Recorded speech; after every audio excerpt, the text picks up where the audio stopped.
The school prides itself on LGBTQ+ inclusivity.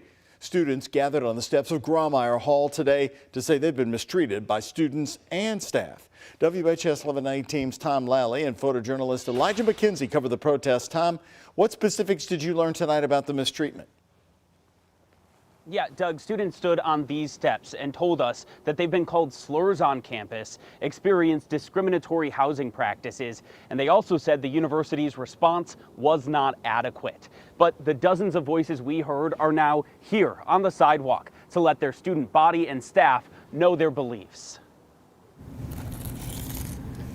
I'll do this in pink. Students like Max, who are non-binary or trans, say reports of discrimination at the University of Louisville are not handled properly. We don't want to be silenced. Which is why the UofL Trans Alliance took the steps of Grawemeyer Hall Tuesday. We demand change, and we want UofL to acknowledge that the things that have happened are not just random incidents. They are symptoms of the larger problem, which is extremely pervasive and prevalent transphobia on our campus. Students say they were placed in housing that contradicted their gender, experienced harassment from a fraternity, and multiple students say they've been called slurs on campus. I came to UofL specifically because of its supposed friendliness to queer students.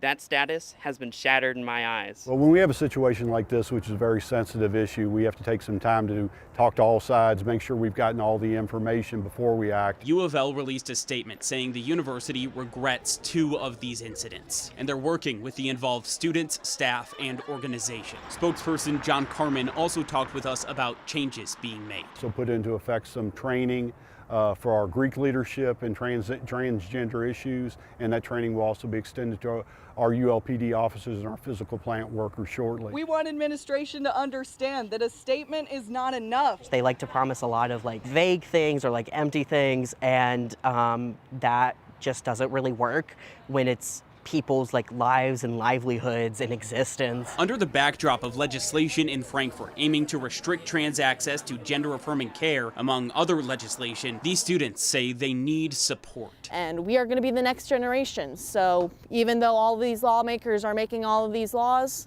well, they're not going to be around forever, but trans people are.